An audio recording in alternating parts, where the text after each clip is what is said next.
Bonjour à tous, merci d'être avec nous ce mardi 18 février 2025. Voici les principaux titres de cette édition. Drame dans la commune d'Abobo, un adolescent âgé de seulement 13 ans a tenté de trancher la gorge d'une femme enceinte à son domicile. Après Abobo, nous irons en Égypte où l'effondrement d'un immeuble a fait au moins 10 morts hier dans le quartier de Kerdaza.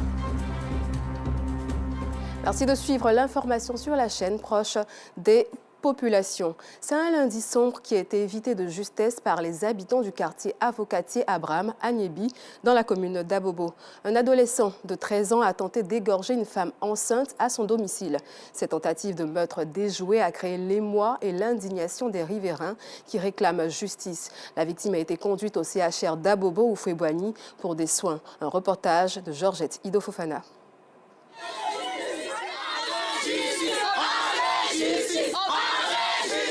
C'est une population dévastée qui réclame justice pour Amandine, 29 ans, couturière de profession. Victime d'agression le lundi 17 février 2024 à son domicile au quartier Abobo Avocatier, secteur Abraham à Niébi, Amandine, enceinte de 5 mois, a été conduite au CHR d'Abobo et Fouébouani pour des soins. Des traces de sang étaient encore visibles à son domicile. Un choc pour sa famille.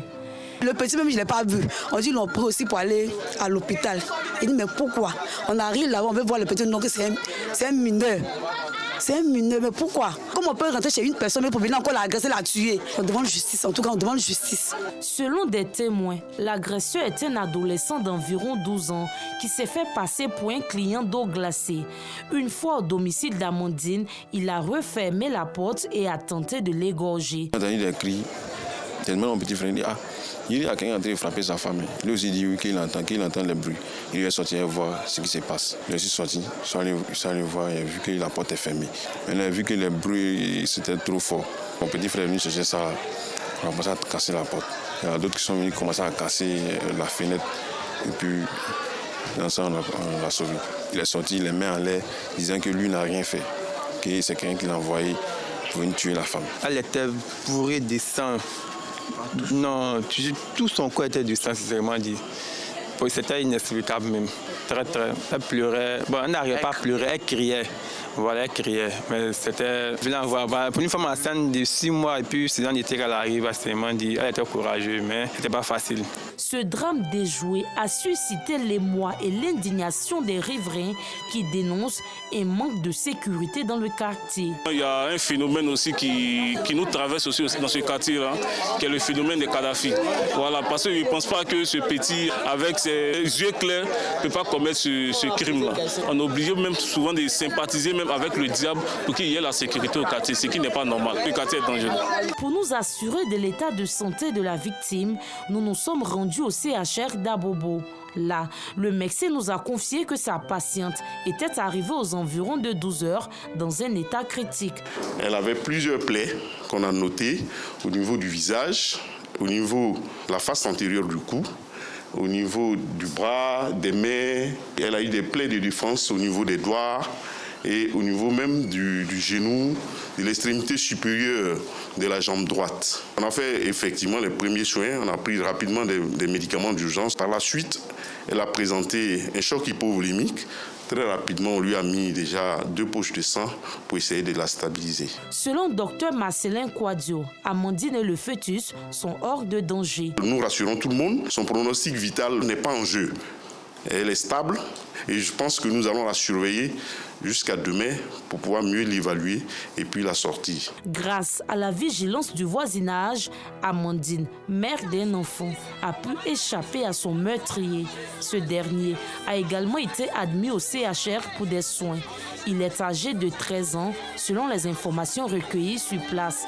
En attendant l'enquête pour faire toute la lumière sur cette affaire, la population s'interroge. Comment un individu de cet âge pourrait tenter d'égorger une personne adulte, de surcroît une femme enceinte? Un drame qui nous rappelle qu'un bon voisinage est une véritable bénédiction. Poursuivons avec l'inciviste des motocyclistes dans les rues de la capitale. Des conducteurs de motos qui roulent à vive allure sans aucun respect du code de la route. On en trouve sur toutes les voies. Feux tricolores grillés, absence de casque, comportement imprudent. Autant de pratiques dangereuses qui mettent en péril leur propre sécurité et celle des autres usagers. Nos reporters Abdoulaziz Daramé et Yamkiler Mel ont parcouru les carrefours et voies de Makori pour faire le point sur cette situation alarmante. Reportage. Cocody Carrefour la vie. Malgré la présence des feux tricolores, certains conducteurs de moto ne manquent pas d'arrêt lorsque le feu vire au rouge. À ce comportement incivique s'ajoute le port du casque que ces usagers de la route oublient ou négligent.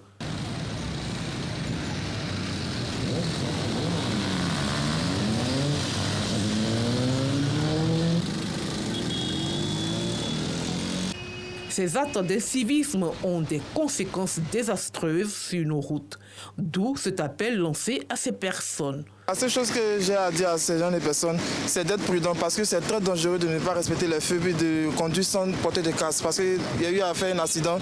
S'il n'y avait pas eu de casque ni de protection, vraiment, là, je ne serais pas encore sur une moto encore présentement. À cause de leur négligence, ces conducteurs représentent des dangers pour eux-mêmes, mais aussi pour les piétons. C'est un peu dommage quand on voit ces motocyclistes qui ne respectent pas les consignes, les codes de la route, tout ça. Souvent, ils se mettent en danger eux-mêmes d'abord parce qu'on voit que la plupart ils ne portent pas de casque. Et aussi, ils nous mettent, les piétons, en danger aussi. Dans la commune de Makori, c'est la même réalité. Les motos, ils ne respectent pas le feu. Oui, c'est dangereux pour les piétons, souvent même. On s'arrête, souvent tu veux sortir, ils sortent devant toi. Ouais, tu es obligé de t'arrêter pour lui donner la route. C'est ceux qui ne portent pas les casques, c'est très dangereux pour eux-mêmes. Voilà, lorsqu'il y a un choc, c'est difficile qu'ils s'en sortent dedans. Le fait de ne pas porter de casque et puis circuler sur des motos sans casque, c'est vraiment dangereux. Pour lui-même, sa vie, il aimerait vraiment leur dire de faire très attention parce que pour nous les usagers, ils nous mettent en danger, eux-mêmes se mettent aussi en danger. Donc, il aimerait leur dire de porter les casques avant de prendre les motos pour aller au travail ou bien circuler sur les routes. Ces conducteurs inciviques et imprudents sont pourtant bien conscients que la vie ne tient qu'à un simple fil. Il faut donc faire preuve de responsabilité et de civisme sur la route afin d'éviter le pire.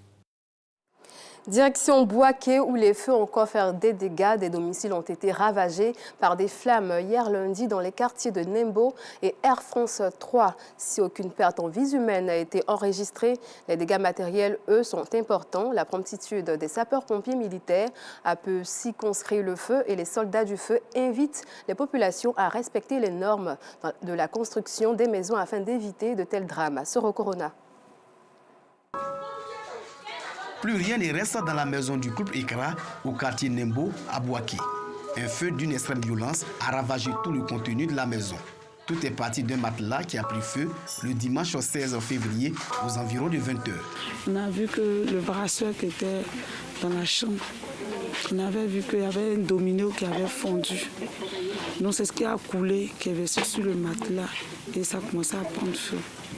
Donc on est resté là jusqu'à une certaine heure, jusqu'à minuit, pour voir véritablement qu'il n'y avait rien. Et c'est comme ça qu'on est rentré pour aller se coucher. Donc au matin vers 8h, j'ai ma fille qui criait « Maman, il faut sortir, maman, il faut sortir ». Que la maison est en train de prendre feu. On a appelé les pompiers, ils sont venus. Le temps ils vont arriver là, vraiment, tout avait déjà pris feu. À l'Air France 3, toujours dans la commune de Bouaké, secteur Banangoutou, un feu a déclenché dans 2 concessions ce lundi matin. La promptitude et le professionnalisme des éléments de la 3e compagnie du groupement des sapeurs-pompiers militaires ont pu circonscrire le feu. Aujourd'hui à 9h46, nous avons été alertés pour un feu de chambre. Il s'agissait d'une chambre à l'intérieur de plusieurs maisons en bande. Donc nos équipes ont mis le dispositif en place pour venir rapidement à bout du sinistre. Si aucune perte en vie humaine n'est signalée, plusieurs dégâts matériels sont enregistrés. D'où est venu ce feu? J'ai commencé à sentir des odeurs bizarres. Je me suis levé, je suis venu au salon, je suis venu vérifier, il ne voyait rien.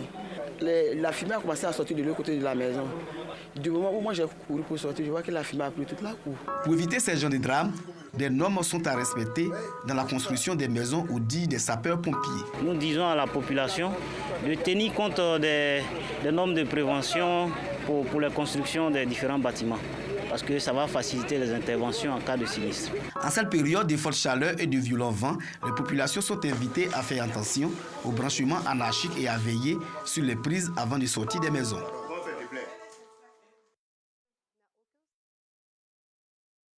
Dans le département de Jacquesville. Pour profiter de la lagune ébriée qui borde leur village, les jeunes comme les tout-petits s'adonnent avec joie à la baignade après l'église, sous les rayons brûlants du soleil. Laurence Kakra est allée à leur rencontre. Après la messe du dimanche, les jeunes du village d'Abrako, dans le département de Jacquesville, se retrouvent au bord de la lagune pour s'adonner à la natation. La pratique de cette activité sportive est pour eux une tradition. Si je peux le dire ainsi, c'est inné. Dans le bas âge, les tout petits même peuvent nager. Mais moi, personnellement, c'est à l'âge de 12 ans que j'ai commencé à nager. On ne nous a pas appris, c'est inné. Nous avons fini de nous baigner. L'eau est très bien glacée, pure. Nous avons profité de cette belle lagune. C'est quand il y avait 5 ans, j'ai commencé à nager. C'est maman qui m'a appris. Les tout-petits ne restent pas en marge de cette activité. Eux aussi, profitant de la chaleur ambiante et animés par le désir de se baigner, ils se jettent à l'eau et font montre de leur savoir-faire.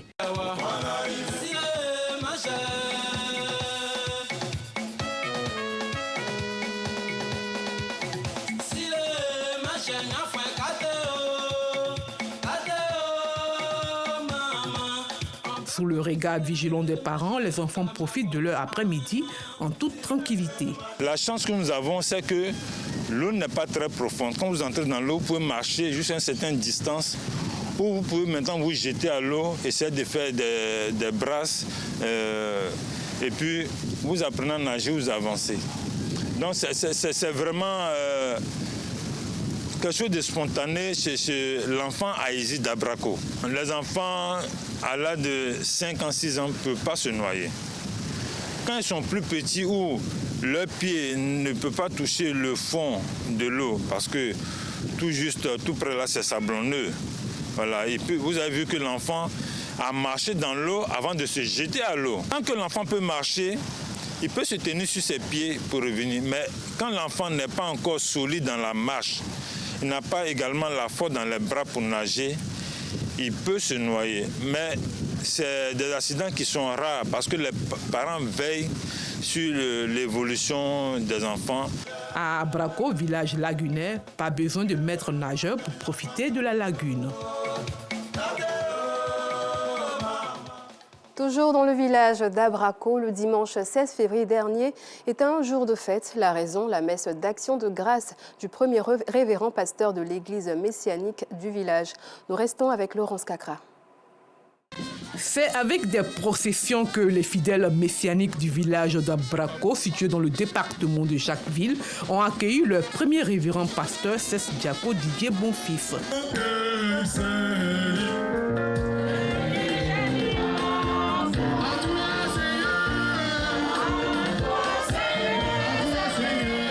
Le révérend pasteur d'Abrako entend consolider l'union dans son église. Il demande aux fidèles de garder la foi et de prôner l'amour du prochain. Je me rends compte de l'amour que plusieurs personnes dans ce village, des frères, des sœurs, des parents me vouent et ça me réjouit. D'autant plus qu'on parle de service de Dieu, c'est quelque chose qui m'a toujours marqué. Nous devons tous, dans nos différentes obédiences, nous donner véritablement pour le service à Dieu. Un service désintéressé, un service spontané. Et c'est ce que nous demandons à tous les chrétiens. Pour le parrain Adjé Silas Mech, cette cérémonie est la bienvenue. Il demande au nouveau révérend pasteur de prier pour la paix dans le pays. J'ai demandé à ce que notre pays, la Côte d'Ivoire, soit porté en prière en marge des élections présidentielles qui auront lieu en octobre 2025 pour que tout se passe dans la tranquillité, que le meilleur gagne. La paix dans les cœurs et veille à ce que les Ivoiriens soient davantage unis. Les fidèles sont reconnaissants au Tout-Puissant pour l'arrivée du révérend dans leur localité. C'est une énorme fierté, c'est une valeur sûre. Ça voudrait dire que l'église messianique a marqué un pas et c'est à encourager. Avoir un pasteur à l'église messianique, c'est gage d'assurance spirituelle. Parce que le révérend pasteur Cesc Diako Didier, que nous venons d'honorer aujourd'hui, va embrasser un ministère dans une atmosphère paisible. Parce qu'à Abrako, les confessions religieuses s'embrassent, s'imbriquent pour construire le village. Le révérend pasteur Cesc Diako Didier Bonfils a reçu des présents de la part des fidèles pour lui souhaiter la bienvenue. Comme annoncé dans les titres, en Égypte, un nouvel effondrement d'immeubles endeuille la capitale. 10 personnes ont perdu la vie et 8 autres ont été blessées hier lundi dans l'écroulement d'un bâtiment de 3 étages à Kedaza, un quartier populaire du Caire. Les secours sont toujours à pied d'œuvre pour retrouver d'éventuels survivants sous les décombres. C'est la fin de ce journal. Merci de l'avoir suivi. Bon après-midi à toutes et à tous.